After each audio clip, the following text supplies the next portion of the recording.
Sobat BMKG, beberapa hari kemarin telah terjadi hujan dengan intensitas sedang hingga lebat di beberapa wilayah Indonesia, termasuk wilayah Sumatera. Hujan lebat yang terjadi menimbulkan dampak berupa banjir, tanah longsor, dan angin kencang. Salah satu faktor yang menjadi pemicu terjadinya hujan lebat di wilayah Sumatera adalah adanya barisan awan hujan yang di antara para ilmuwan dikenal dengan nama Sumatra Squall Line atau Sumatra Squall. Kali ini kami akan menyajikan kepada sobat seperti apa Sumatra Squall tersebut serta bagaimana pola gangguan cuaca ini dapat terbentuk. Bersama saya Adinda Dara Fahada, berikut informasinya. Jika pada episode sebelumnya, sobat mengenal sistem awan hujan yang berbentuk bulat atau lonjong yang dinamakan MCS, Sumatra Squall Line merupakan gangguan cuaca yang tampak berupa awan-awan hujan yang membentuk sebuah garis memanjang. Sistem ini dinamakan Sumatra Squall Line karena awal mula berbentuknya di atas wilayah Sumatera atau Selat Malaka. Sistem awan hujan berjenis squall line biasanya memiliki siklus hidup yang pendek, hanya beberapa jam saja, dan mengalami pergerakan atau propagasi dari Sumatera ke Selat Malaka. Awal mula terbentuknya squall line umumnya pada dini hari hingga pagi hari. Squall line dapat muncul kapan saja sepanjang tahun, namun lebih sering terjadi pada periode April hingga November. Hal ini karena bersamaan dengan aktifnya monsun Australia dan juga periode pancaroba, di mana angin yang bertiup memiliki komponen angin baratan yang lebih kuat. Lalu, seberapa seringkah Sumatra Squall Line ini muncul pada setiap bulannya?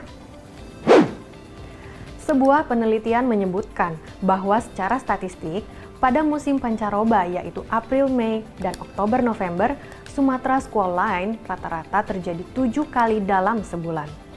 Kemudian, pada musim kemarau atau pada saat monsun Australia aktif, Sumatra Squall Line rata-rata terjadi 6 kali dalam sebulan.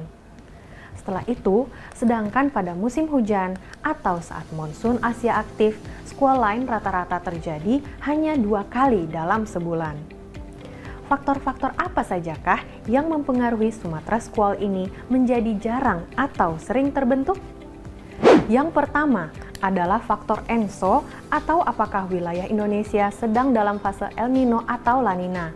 Tidak hanya saat musim hujan, Sumatra Squall juga lebih sedikit terbentuk saat ENSO di fase El Nino. Hal ini karena berkurangnya aktivitas konveksi di Samudra Pasifik Barat dan juga di wilayah Asia Tenggara. Yang kedua adalah faktor MJO.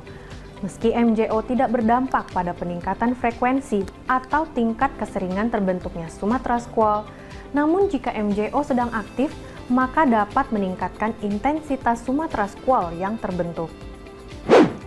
Yang terakhir adalah faktor sirkulasi angin, bibit siklon ataupun siklon tropis di wilayah sekitar Sumatera. Dengan adanya gangguan pola angin tersebut, dapat mengubah angin timuran di dekatnya menjadi pola angin baratan, sehingga peluang terbentuknya Sumatra Squall menjadi lebih sering.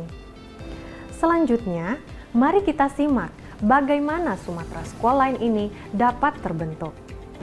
Ada 3 macam proses yang dapat menjelaskan terkait pembentukan dan propagasi dari Sumatra Squall ini.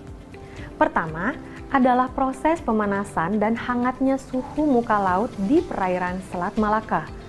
Kedua, adalah proses pertemuan atau konvergensi antara angin daratan di pesisir timur Sumatera dan pesisir barat semenanjung Malaysia.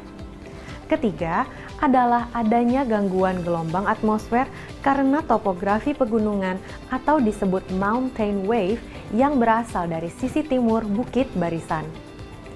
Dampak yang ditimbulkan dari keberadaan sistem Sumatra Squall ini adalah hujan lebat dengan disertai angin kencang, serta kecepatan angin berkisar 40 hingga 80 km per jam yang dapat menyebabkan pohon tumbang, banjir, rumah rusak, serta mengganggu jalur pelayaran di sepanjang Selat Malaka. Ukuran sistem Sumatra Squall Line yang relatif kecil kerap menyulitkan saat memprediksi pertumbuhan dan perkembangan sistem ini dikarenakan sistem ini kerap tidak tersimulasikan pada resolusi model cuaca yang ada pada saat ini. Para prakirawan cuaca biasanya menganalisa hasil luaran model cuaca baik skala regional maupun global dengan data pendukung lain seperti data pengamatan permukaan, citra radar maupun citra satelit untuk memprediksi potensi pertumbuhan dan perkembangan dari Sumatra Squall Line ini. Nah sobat, itulah tadi ulasan mengenai Sumatra Squall Line. Dalam sepekan ke depan, untuk wilayah Indonesia bagian barat, khususnya di wilayah Sumatera, diperkirakan masih adanya penguatan angin baratan sehingga membuat vertical shear yang signifikan, serta suplai uap air dari Samudra Hindia masih cukup tinggi. Kondisi tersebut sangat kondusif untuk pembentukan awan-awan hujan, baik yang berjenis MCS maupun squall.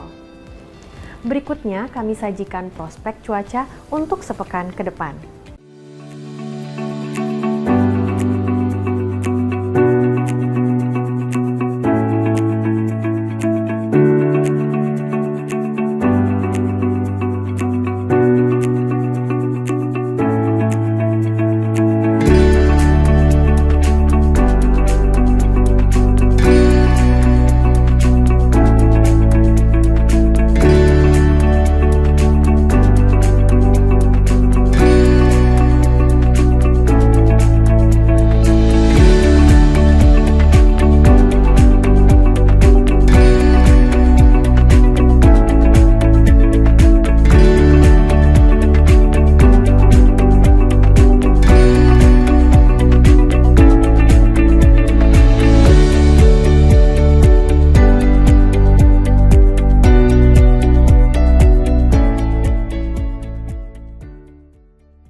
Sobat, demikian informasi yang dapat kami sampaikan. Jangan lupa untuk memperbarui informasi cuaca, iklim, dan gempa bumi melalui laman www.bmkg.go.id atau melalui kanal media sosial Info BMKG, serta mengunduh aplikasi Info BMKG melalui smartphone baik di App Store maupun Play Store.